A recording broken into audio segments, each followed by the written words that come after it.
Good morning student. आज हम अपना व्याकरण का काम किस प्रकार करना है ये मैं आपको एक बार बता देती हूँ, क्योंकि अभी भी शायद काफ़ी बच्चों को ये परेशानी आ रही है कि कौन कौन से प्रश्न करने हैं। और आप जो बच्चे काम कर रहे हो वो वीकली होमवर्क को भी फेयर नोटबुक में कर रहे हो, पर स्टिल आपको जो ग्रामर का व्याकरण के जो भी आपके अध्याय हैं, आपको उस अध्याय में जो जो आपको पाठ से संबंधित परिभाषाएं दी गई हैं, उन परिभाषाओं के साथ उनके उदाहरण लिखने हैं। तो जैसे पहला आपका अध्याय है, इसमें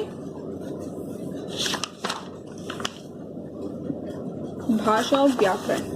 जो आपका पहला अध्याय है भाषा और व्याकरण, इससे संबंधित जितने भी प्रश्न बनते हैं वो प्रश्न मैं आपको बता रही हूँ। ये प्रश्न आपको नोटबुक में करने हैं। वैसे तो आपको वीडियोस के अंदर ऑलरेडी मैंने बताया है, बट एक बार फिर से मैं आपको बता रही हूँ किस प्रकार से प्रश्न और उसके उत्तर आपको फाइंड आउट करने हैं अपनी बुक के अंदर से। ठीक है,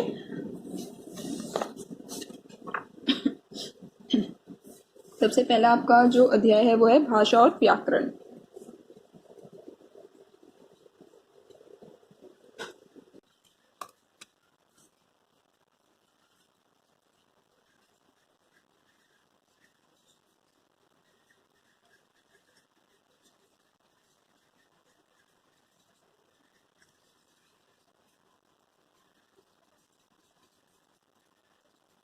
भाषा और व्याकरण जो अध्याय है, इससे संबंधित जो प्रश्न आपको नोटबुक में करने हैं, क्योंकि आप सभी क्या कर रहे हो, आप जितने भी उसके अंदर प्रश्न होते हैं अभ्यास है वो सारा कर रहे हो, लेकिन बेटे वो मैंने आपको पहले भी कहा है कि पाठ के पीछे का जो आपका अभ्यास कार्य है वो आपकी रिवीजन के लिए है। आपको नोटबुक के अंदर जो जो चीजें करनी है वो पहले मैं आपको प्रश्न बता रही हूँ। जैसे पहला प्रश्न आपका बनता है भाषा क्या है, या भाषा से आप क्या समझते हो, या भाषा किसे कहते हैं।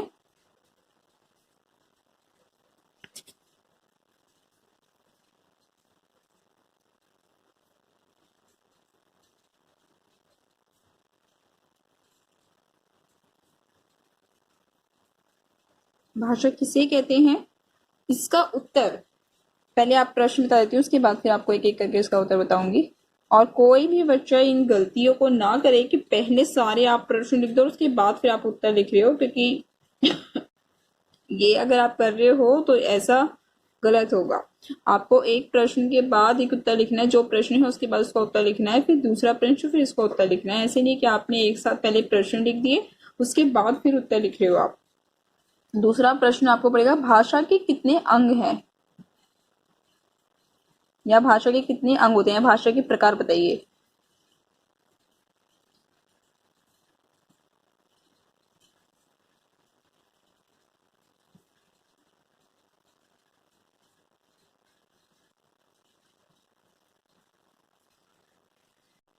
अब वो जो दो रूप हैं वो आपको पता है, जो इसके दो अंग है वो है मौखिक और लिखित।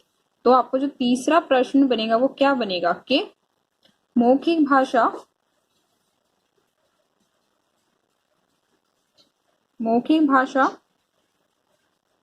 और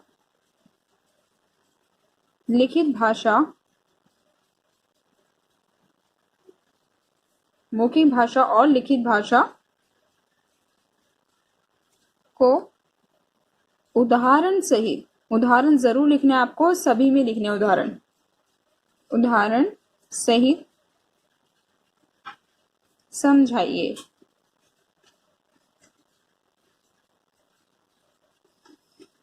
एक चीज मैं अभी भी आपको यहाँ भी बता देती हूँ बेटे, आप जो गलतियां कर रहे हो नोटबुक में काम करते वक्त,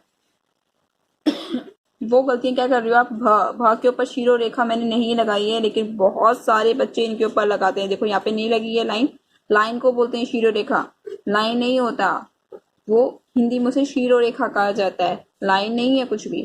ठीक है, तो यहाँ इसके ऊपर शीरो रेखा नहीं है, यहाँ भी नहीं है, लेकिन बार बार बताने के बावजूद भी आप वो गलतियां कर रहे हो। मैंने अभी तक काफी स्टूडेंट्स की नोटबुक चेक की है, मैं बार बार इसी चीज को पॉइंट आउट करती हूँ कि किन वर्णों के ऊपर शिरोरेखा नहीं आती है। जिन बच्चों ने अपना काम कर लिया है वो उसको जरूर चेक करेंगे अभी अपनी नोटबुक के अंदर इस वीडियो को देखने के बाद। ठीक है, अब देखिए अगला प्रश्न जो आपका बनेगा वो ये होगा।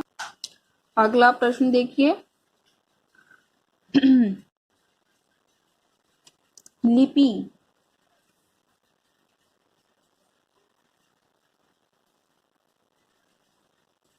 लिपि किसे कहते हैं?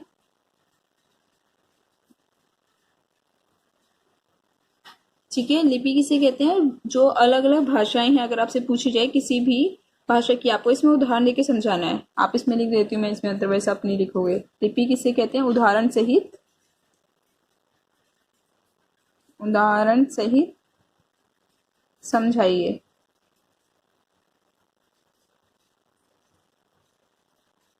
ठीक है, अगला प्रश्न देखिए। व्याकरण, व्याकरण से आप क्या समझते हैं? व्याकरण से आप क्या समझते हैं? व्याकरण से आप क्या समझते हैं? इसके लिए आपको पूरी डेफिनेशन दे दी है व्याकरण की। ठीक है, ये आपके मैंने पाठ से संबंधित प्रश्न बनाए हैं, जिसके लिए आप अपनी बुक उठाइए। बुक में जो भी आपके दे रखा होगा।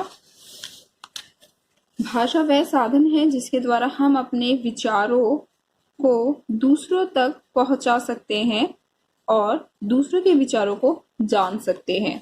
ठीक है, भाषा के दो रूप होते हैं, मौखिक और लिखित। मौखिक भाषा कौन सी होती है? जब हम अपनी बात को बोलकर समझाते हैं दूसरे को, तो वो मौखिक भाषा कहलाती है। जब हम अपनी बात को लिखकर दूसरों को समझाते हैं, तो वो हमारी लिखित भाषा होती है।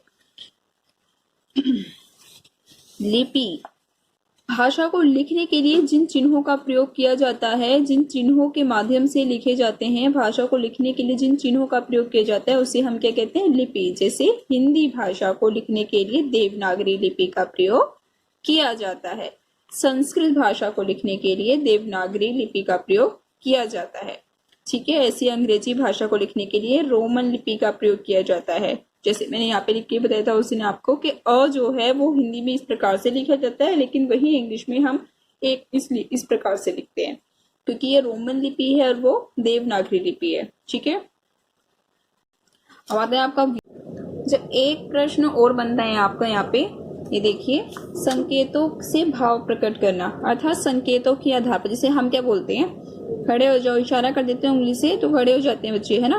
बैठ जाओ, नीचे बैठ गए, खड़े हो जाओ, बैठ जाओ। तो ये इशारा करने से जब हम अपनी बात को संकेतों के माध्यम से समझाते हैं, आपने देखा होगा जब आप सड़क पर गाड़ी के द्वारा, बाइक, स्कूटी, किसी के भी थ्रू जो आप जा रहे होते हो, तो जो रेड लाइट जो लगी होती है, आपको संकेतों के माध्यम से, वहां आपको बार बार कोई समझाने के लिए नहीं होता कि आपको रुकना है। क्या होता है वहां पे? वहां आपको बार बार कोई संकेत नहीं मिलता रुकने के लिए। वहां आपको रेड लाइट, जब हरी बत्ती, लाल बत्ती, पीली बत्ती आपको दिखाई देती है, आपको पता है कि लाल बत्ती जल रही है, तो हमें क्या करना है? हमें जाना है। अभी हरी बत्ती जल रही है, इसका मतलब नहीं, लाल बत्ती जल रही है तो हमें रुकना है, और हरी बत्ती चल रही है तो अब हमें चलना है। ठीक है, इन सभी को संकेतों के माध्यम से आपको समझाया जाता है। ठीक है, तो ये सारे जो होते हैं संकेत, इन संकेतों के माध्यम से जब हम अपनी बात को सामने वाले को समझाते हैं, तो हम उसे बोलते हैं सांकेतिक भाषा। तो आपका एक प्रश्न और इसके अंदर बनता है,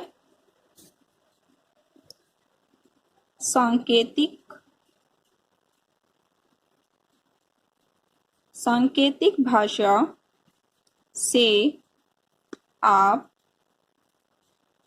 क्या समझते हैं? ठीक है, सांकेतिक भाषा से आप क्या समझते हैं?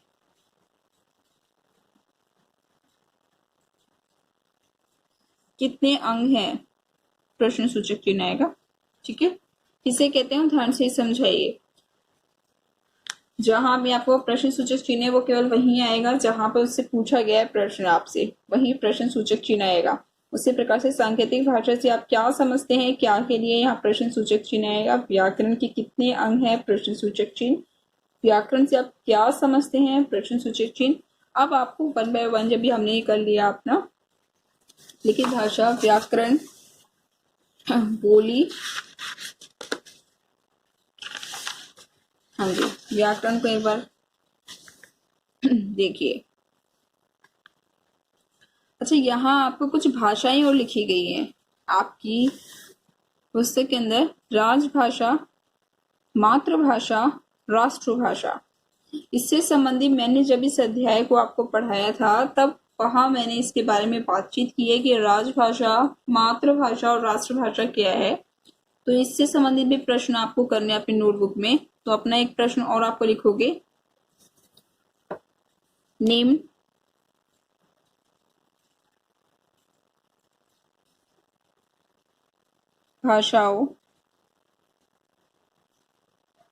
भाषाओं की परिभाषा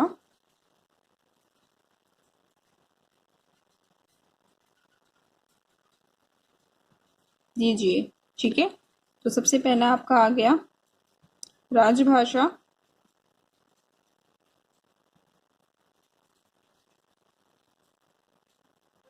राजभाषा, राष्ट्रभाषा,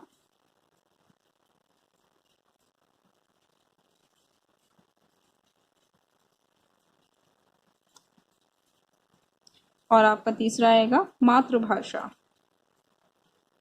देखिए, भाषा केवल अपने नाम से झलक रही है कि कहाँ की भाषा है। मातृभाषा जो हम अपने मातृ तथा परिवार से जो सीखते हैं, माता से जो सीखते हैं, सबसे पहली भाषा वो अपनी मातृभाषा होती है। राजभाषा राज्य के कार्यालयों में अर्थात सरकारी कार्यालयों में जिस भाषा का प्रयोग किया जाता है वो हमारी राजभाषा कहलाती है। और हमारे जितने भी सरकारी कार्यालय हैं वहां पर हिंदी भाषा का प्रयोग किया जाता है, इसीलिए हिंदी को राजभाषा का दर्जा प्राप्त है। राष्ट्रभाषा, राष्ट्रभाषा वो होती है जो भाषा देश के अधिकांश लोगों के द्वारा बोली जाती है। अधिकतर लोग जिस भाषा को बोलते और समझते हैं उसे हम अपनी राष्ट्रभाषा कहते हैं। ठीक है, ये तो आपको जब पाठ पूरा पढ़ाया गया था उस समय आपको समझाया गया था सॉरी, उस समय आपको समझाया गया था जब पाठ पढ़ाया गया था। लेकिन अभी मैं केवल आपको ये बता रही हूँ कि आपको प्रश्न किस प्रकार से करने और किस प्रकार से उनके उत्तर लिखने हैं। तो आप डेफिनेशन जब आप पूरा अध्याय पढ़ोगे, कोई भी अध्याय जब आप पढ़ रहे हो बेटे इसको एक बार पढ़ के मत फ्री होइए कि आपने प्रश्न के उत्तर लिख दिए, हो गया काम। नहीं, कोई भी अध्याय जब आप पढ़ रहे हो उस अध्याय को 2 बार 3 बार पढ़िए। और बेटी मैं बार बार कह रही हूँ, जिन वर्णों पर शिरोरेखा नहीं आती है प्लीज उनका ध्यान रखिए, क्योंकि ये आपकी गलतियां आगे तक जाती हैं।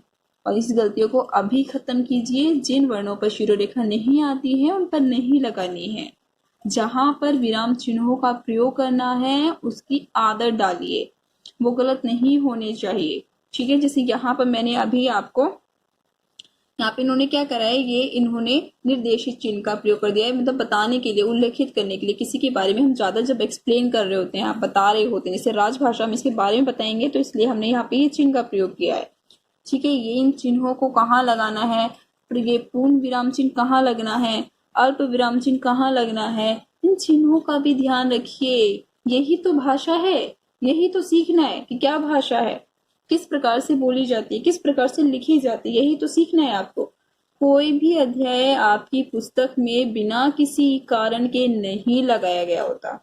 आप सब सोचते हो कि कभी आपके माइंड में ये बात आती है, वैसे कभी आपने विचार किया इस बात पे कि ये अध्याय हमारी पुस्तक में क्यों लगाया गया है? तो जरा सोचिएगा, आज अच्छे से बैठ के सोचिएगा कि ये क्यों लगाया गया है। ये इसीलिए लगाया गया था कि आप अभी अपनी गलतियों को, जो आपको सीखना इस समय जरूरी है, उन्हें सीखें, ताकि आप अगली कक्षाओं में उनको ना लें और आप अपनी लाइफ में, अपनी जिंदगी में जब भी आप बोलो और लिखो तब स्पष्ट और सही लिखो, सही वर्तनी का प्रयोग करो और सही भाषा का प्रयोग करो। ठीक है, तो आपको ये, आप तीनों जो आपकी डेफिनेशन है, जो परिभाषाएं हैं, ये तीनों आपको करनी है। ठीक है, व्याकरण, व्याकरण हमें भाषा को सही और शुद्ध रूप में बोलना, पढ़ना और लिखना सिखाता है। ठीक है, जैसे यहाँ पे इन्होंने 3 चीजें लिखी है, गाय घास खा रहा है। अब यहाँ पे लिंग संबंधी क्या है, अशुद्धि है। गाय स्त्रीलिंग है, पुल्लिंग नहीं है, तो गाय घास खा रही है। ट्रक चल रही है, ट्रक पुल्लिंग है, स्त्रीलिंग नहीं है, तो यहाँ क्या आएगा, ट्रक चल रहा है। तान्या है विद्यालय जा रही। अब देखिए यहाँ पे क्या करा है, यहाँ पर उन्होंने वाक्य के अंतर्गत अशुद्ध यहाँ पे इन्होंने क्या कर दिया, वाक्यों का जो, सॉरी, शब्दों का जो है क्रम आगे पीछे कर दिया है। जो शब्द जहां पे आना चाहिए वो वहां ना होकर आगे पीछे कर दिया है। यहाँ पे क्रम की अशुद्धि है, वर्ण के क्रम की अशुद्धि है। सही वाक्य क्या होगा? तान्या विद्यालय जा रही है। ठीक है, पूर्ण विराम, पूर्ण विराम जरूर लगाना है, क्योंकि पूर्ण विराम के बिना आपका कोई भी वाक्य पूरा नहीं होता। इसके पश्चात आइए अब यहाँ पे व्याकरण के अंग। व्याकरण के कितने अंग हैं? वर्ण विचार, शब्द विचार, वाक्य विचार, जिसके बारे में हम अपने अगले अध्यायों में हमने पढ़ा है, और आगे भी मैं इनके बारे में आपको अच्छे से एक्सप्लेन कर दूंगी वन बाय वन, ताकि आपको प्रश्न उत्तर जिस प्रकार से आपने किए हैं एक बार आप उनको देख लीजिए किस प्रकार से आपने किए हैं। अगर कोई प्रश्न आपका छूट गया तो आप उसे लिख लें और याद करना है। किसी के कहने की कोई आवश्यकता नहीं होनी चाहिए। बेटे के पेरेंट्स बोले तभी आप लर्न करोगे। आपको खुद को पता है कि आपके एग्जाम होंगे, आज नहीं तो कल एग्जाम तो हो नहीं है, तो उसके लिए तैयारी किसको करनी है? आप ही को करनी है। ओके, तो डोंट वेस्ट योर टाइम, समय खराब नहीं करना आपको। व्याकरण के अंग, व्याकरण के 3 अंग हैं। वर्ण विचार अर्थात जिसके अंदर हम वर्णों पर विचार करेंगे, वर्णों के बारे में पढ़ेंगे, वह कहलाता है हमारा वर्ण विचार। शब्द विचार, जिसमें हम शब्दों के बारे में पढ़ेंगे। आपका तीसरा अध्याय शायद शब्द विचार ही है। ठीक है, तो शब्दों के बारे में पढ़ेंगे। वाक्य विचार, जिसमें शब्दों के माध्यम से वाक्य बनाए, जैसे राम खेल रहा है, पूरा वाक्य बन गया। पर कैसे बना ये वाक्य? शब्दों से बना। राम खेल रहा है, अलग अलग शब्दों को जब मैंने जोड़ दिया तो क्या बन गया? वाक्य बन गया। ठीक है, वाक्य विचार। अब हमने क्या सीखा? ये सारा जो है इसमें अच्छे से याद करना है, पढ़ना है। जब भी कोई भी अध्याय जब आप पढ़ते हो तो हमने जो सीखा है, यानी कि जो आपका पूरा रिवीजन होता है, पुनरावृत्ति होती है, तो उसका जो आपका एक तरीके से क्या होता है, समापन हो जाता है। जब आप समापन की ओर जा रहे होते हो, जब आपका अध्याय समाप्त हो गया होता है और जो भी आपने कुछ सीखा होता है, जो आपने लर्न किया होता है, उसको इस बॉक्स के थ्रू आप पढ़ सकते हो, समझ सकते हो, ताकि आपको याद रहे कि आपने जो जो चीजें याद की है, इस अध्याय में पढ़ी हैं, वो क्या क्या है। ठीक है बेटे, उसके बाद आपको जो प्रश्न आपकी किताब में दे रखे थे, ये तो आपको करने है अपने अध्याय से संबंधित जो भी प्रश्न है। ठीक है, और ये जितना भी आपका बुक वर्क दे रखा है, ये बुक वर्क, अभ्यास कार्य, पुस्तक कार्य जो भी है आपका, ये सारा आपको अपनी किताब में करना है। ठीक है, इसको नोटबुक में करने की कोई आवश्यकता नहीं है। जैसे यहाँ लिखा है ना, खाली स्थान को भरिए, तो खाली स्थान को भरना है आपको। जो भी सही है उसको ढूंढ के इसमें लिखिए, पूरा कीजिए उसे। सही गलत का सही पर, और गलत का जो भी गलत है उसको गलत का साइन, गलत का निशान लगा के उसको पूरा करना है। भाषा और लिपि, जो भाषा है और जो लिपि है उनका मिलान करना है। ठीक है, ये आपकी लिपियां हैं, ये आपकी भाषाएं हैं, जिनका आपको मिलान करना है। ये आप आगे से देख के मत करना, मैं बार बार कह रही हूँ, क्योंकि अभी आपको हम देखने के लिए आपके घर तो नहीं आ सकते हैं, लेकिन आप इतने ईमानदार तो बन ही सकते हो। इतना तो मैं आप पे ट्रस्ट कर सकती हूँ कि हाँ, आप ऐसी गलती नहीं करोगे कि आप पूरा अध्याय पढ़ने के बावजूद भी आप पीछे से देख देख के इसको करो। ठीक है, ये अपने आप करना, ताकि आपको पता रहे कि आपको कितना आया, आपने कितना सीखा इस अध्याय के द्वारा। आगे देखिए, इनमें से क्या करना है आपको जो भाषाएं इसमें से बन रही है, वो उन भाषाओं का नाम इसमें लिखना है। ठीक है, जैसे राज्य उत्तर प्रदेश, इन्होंने बोला उत्तर प्रदेश में कौन सी भाषा बोली थी, इसमें आपको हिंट भी दे दिए हैं। ये राज्य है, राज्य में कौन कौन सी भाषाएं बोली थी। पहले आप है ना भाषाएं इसमें से ढूंढ लो। जैसे मुझे आप एक मिल गई है भाषा, मैं आपको एक छोटी सी बताती हूँ, बाकी आप खुद ही ढूंढिएगा। मैंने देखी यहाँ पे हिंदी, तो हमारी हिंदी भाषा है। ठीक है, तो हिंदी भाषा आपको जहां जहां हिंदी भाषा बोली जाती है, आप वहां लिखेंगे कहाँ कहाँ किस किस राज्य में हिंदी भाषा बोली जाती है। ठीक है, उसके बाद बाकी सारी भाषाएं आप ढूंढिए और यहाँ लिखिए। जरूरी नहीं है ऐसे भी हो सकती है भाषाएं, तो आप वो भी देख लेना कि कहाँ है कहाँ नहीं है। और अच्छे से सभी स्टूडेंट अच्छे से मेहनत कीजिए, पढ़िए, और जो काम आपने कर लिया है उसको याद करना शुरू कीजिए बेटा। ठीक है, अभी तक तो मैंने आपको ये पहला अध्याय समझा दिया है, अच्छे से करना है इसको। कोई भी फिर भी आपको प्रॉब्लम आती है तब आप पूछ सकते हैं। ओके, धन्यवाद।